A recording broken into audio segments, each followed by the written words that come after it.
लोगों की समस्याओं का समाधान करने के लिए आपकी यही भावना काम आ रही है। हां, कोरोना के इस काल ने आपके काम को पहले से कहीं अधिक चैलेंजिंग और डिमांडिंग बना दिया है। महामारी जैसी आपदा के सामने सबसे ज्यादा अहमियत हमारी संवेदनशीलता और हमारे हौसले की ही होती है। इसी भावना से आपको जन जन तक पहुंचकर जैसे काम कर रहे हैं, उसको और अधिक ताकत से और अधिक बड़े पैमाने पर करते ही रहना है। साथियों, नए नए चैलेंजेस के बीच हमें नए नए तौर तरीकों और समाधानों की जरूरत होती है और इसलिए ये जरूरी हो जाता है कि हम अपने स्थानीय अनुभवों को साझा करें और एक देश के रूप में मिलकर के हम सब काम करें। अभी 2 दिन पहले ही मेरी अन्य कुछ राज्यों के अधिकारियों से भी मुझे बात करने का मौका मिला था। उस बैठक में अनेक सुझाव, अनेक समाधान अलग अलग जिलों के साथियों की तरफ से आए हैं। आज भी यहां कुछ जिलों के अफसरों ने अपने जिलों की स्थिति और अपनी रणनीति को हम सबके बीच साझा किया है। जब फील्ड पर मौजूद लोगों से बातचीत होती है तो ऐसी अभूतपूर्व परिस्थितियों से निपटने में बहुत अधिक मदद मिलती है। बीते कुछ समय में ऐसे अनेक सुझाव मिले हैं। अनेक जिलों में परिस्थिति के अनुसार कई इनोवेटिव तरीकों की भी जानकारी आप लोगों से मिली है। गांवों में कोरोना टेस्ट की सुविधा अधिक से अधिक लोगों तक पहुंचाने के लिए मोबाइल वैन का तरीका कई लोगों ने अपनाया है। स्कूलों, पंचायत भवनों को कोविड केयर सेंटर्स में परिवर्तित करने का कुछ लोगों ने इनिशिएटिव लिया है।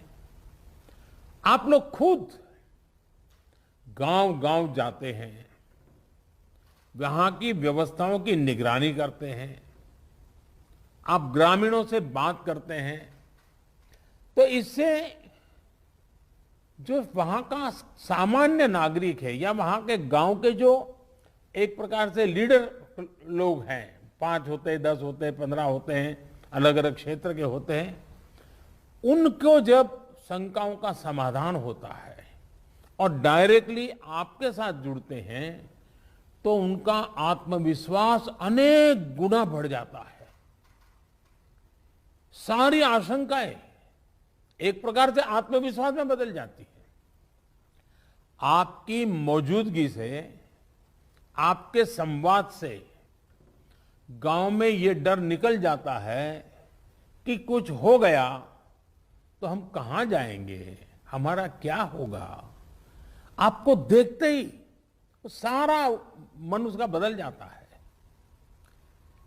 इससे लोगों में साहस के साथ ही अपने गांव को बचाने की जागरूकता भी बढ़ती है। और मेरा आग्रह है, हमें गांव-गांव यही संदेश पक्का करना है कि हमें अपने गांव को कोरोना से मुक्त रखना है और लंबे अरसे तक जागरूकता से प्रयास करना है। साथियों, बीते कुछ समय में ये बात सही है कि देश में एक्टिव केस कम होने शुरू हुए हैं। आप भी अपने जिले में अनुभव करते होंगे कि 20 दिन पहले जो एकदम से आपके ऊपर प्रेशर आया था, अब आपको भी काफी महसूस होता होगा बदलाव।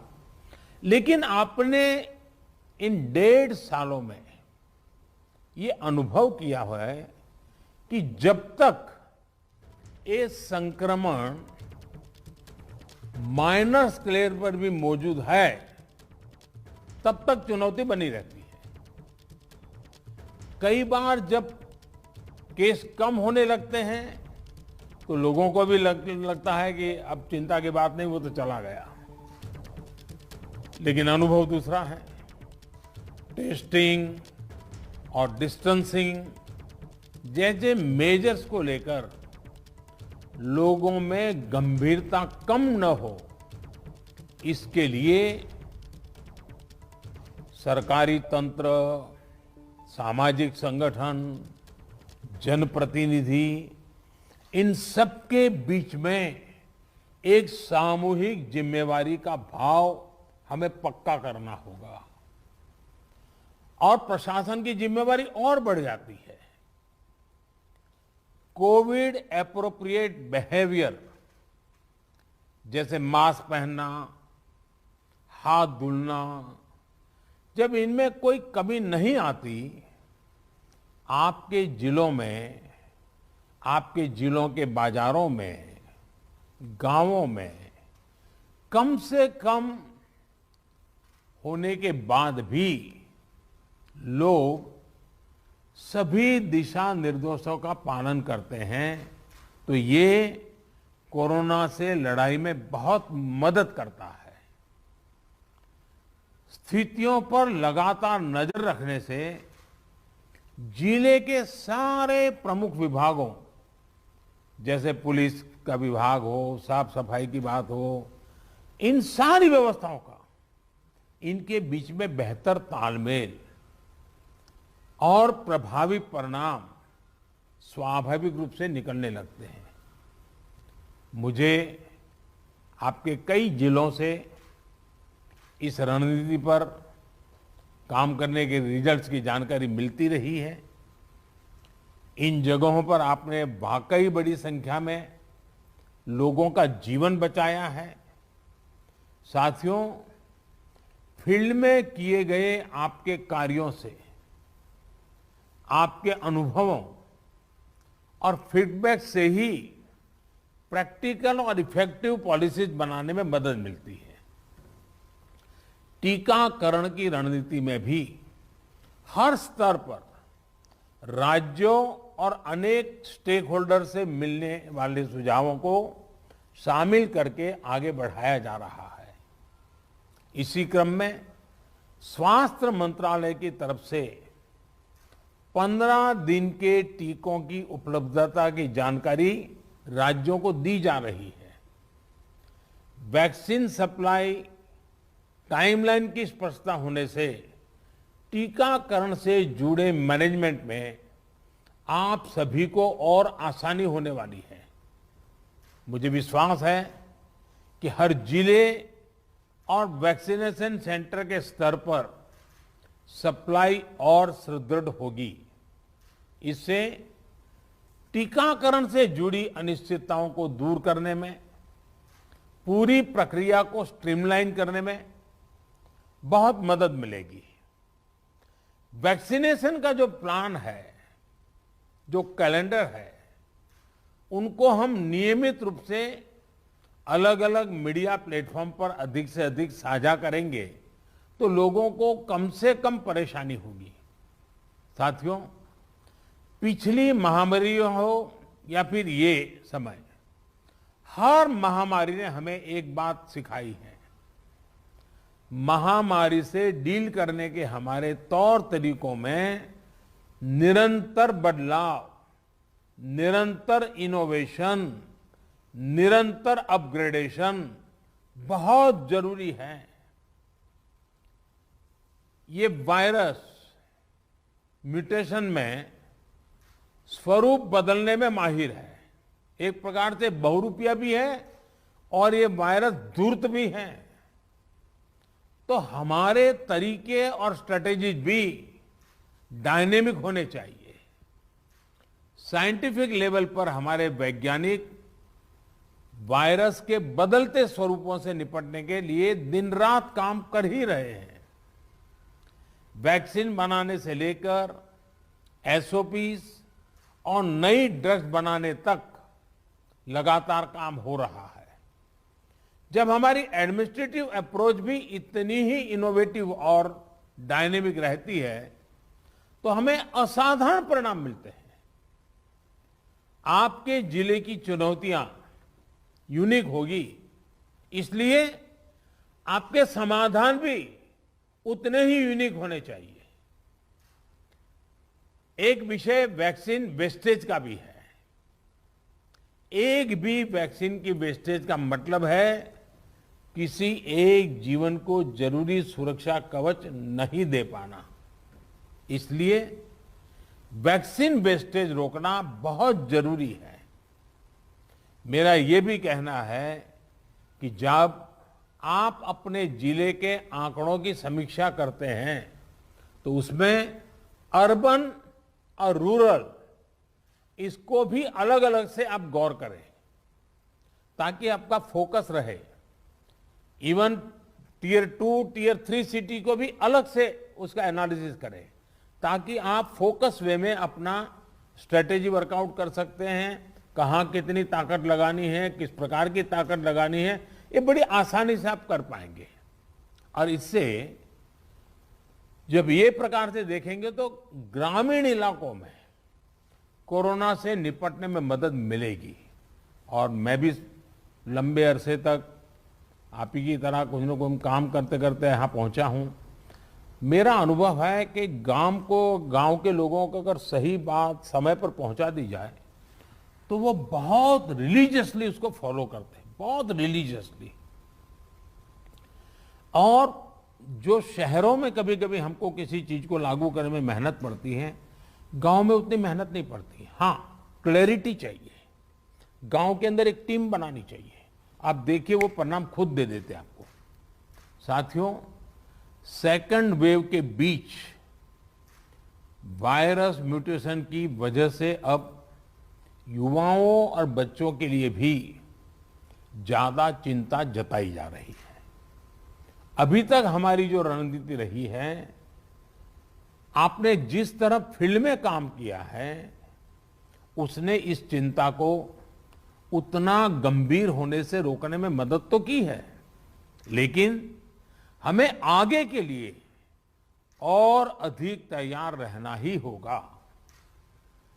और सबसे पहला काम आप कर सकते हैं कि अपने जिले में युवाओं, बच्चों में संक्रमण और उसकी गंभीरता के आंकड़े व्यवस्थित करें।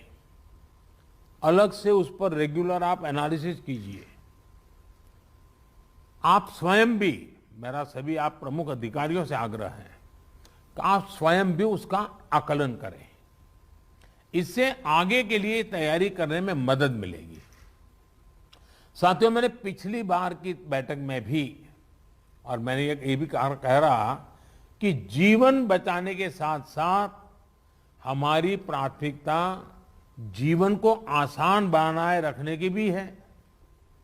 गरीबों के लिए मुफ्त राशन की सुविधा हो, दूसरी आवश्यक सप्लाई हो, काला बाजारी पर रोक हो, ये सब इस लड़ाई को जीतने के लिए भी जरूरी है और आगे बढ़ने के लिए भी आवश्यक है। आपके पास पिछले अनुभवों की ताकत भी है और पिछले प्रयासों की सफलता का मोटिवेशन भी है। मुझे पूरा भरोसा है कि आप सभी अपने अपने जिलों को संक्रमण मुक्त करने में सफलता पाएंगे। देश के नागरिक का जीवन बचाने में, देश को विजयी बनाने में हम सभी सफल होंगे। और मेरा आज कुछ साथियों को सुनने का मौका मिला है, लेकिन आपके पास, हर एक के पास कुछ न कुछ सफलता की गाथाएं हैं। बड़े अच्छे इनोवेटिव प्रयोग आप सबने कहीं न कहीं किए हैं। अगर वो आप मुझे पहुंचा देंगे तो जरूर इसको देश भर में पहुंचाने में मुझे सुविधा होगी, क्योंकि इंटेलेक्चुअली डिबेट करके कितनी भी चीज क्यों न निकाले, लेकिन उससे ज्यादा ताकत जो फील्ड में काम करता है, उसने जो अनुभव किया है और उसने जो रास्ते खोजे हैं, वो बहुत ताकतवर होते हैं। और इसलिए आप सबकी भूमिका बहुत बड़ी है और इसलिए मेरा आपसे आग्रह है कि आप इसको निकालिए। दूसरा, पिछले 100 साल में किसी के जीवन में इतने बड़े संकट से जूझने की जिम्मेवारी नहीं आई है। आप डिस्ट्रिक्ट में बैठे हैं, आपके जिम्मे सबसे बड़ा बोझ आया है। आपने बहुत चीजें ऑब्जर्व की होगी, मानव मन को ऑब्जर्व किया होगा, व्यवस्थाओं की मर्यादाओं को देखा होगा, कम से कम संसाधनों का ऑप्टिमम यूटिलाइजेशन करके आपने एक नए रिकॉर्ड प्रस्थापित किए होंगे। जब भी मौका मिले इसको जरा जरूर अपनी डायरी में लिख करके रखिए। आने वाली पीढ़ियों को आपके अनुभव काम आएंगे, क्योंकि पिछली शताब्दी में 100 साल पहले जो बड़ी महामारी हुई वो उसके उतने रिकॉर्ड उपलब्ध नहीं है कि वो लड़ाई, उसका रूप कैसा था, संकट कितना गहरा था, कहाँ क्या हुआ, बाहर निकलने के रास्ते क्या खोजे गए। लेकिन आज हमारे डिस्ट्रिक्ट के अफसर अगर ये डिस्ट्रिक्ट गैजेट की तरह इसको बनाएंगे तो भविष्य की पीढ़ियों को भी हमारी ये मेहनत, हमारे अनुभव, ये आने वाली पीढ़ियों के लिए भी काम आएगा। और मैं आपको भी इस सफलता के लिए, इस मेहनत के लिए, और आपको और आपकी पूरी टीम को, जिस प्रकार से आप लोगों ने इसका नेतृत्व किया है, आपको बधाई देता हूं, आपकी सराहना करता हूं। और मैं आशा करता हूं कि आप और अधिक सफलता प्राप्त करेंगे, तेजी से सफलता प्राप्त करेंगे और जन सामान्य के अंदर विश्वास पैदा करेंगे। सामान्य मानवीय का विश्वास विजय की सबसे बड़ी जड़ी बूटी है, सबसे बड़ी जड़ी बूटी है। इससे बड़ी जड़ी बूटी नहीं हो सकती है और ये काम आप आसानी से कर सकते हैं। आप स्वस्थ रहें, कार्य का बोझ आपको ज्यादा है, मैं अनुभव करता हूं। और बारिश की सीजन आएगी तो और एक सीजनल जो प्रेशर रहता है वो तो बढ़ने ही वाला है। लेकिन इन सब के बीच भी आप स्वस्थ भी रहें, आपका परिवार स्वस्थ रहे और आपका जिला जल्द से जल्द स्वस्थ हो, हर नागरिक स्वस्थ हो, ये आपकी कामना ईश्वर पूरी करे, आपका पुरुषार्थ पूरी करेगा। मेरी तरफ से आपको बहुत शुभकामनाएं, बहुत बहुत धन्यवाद।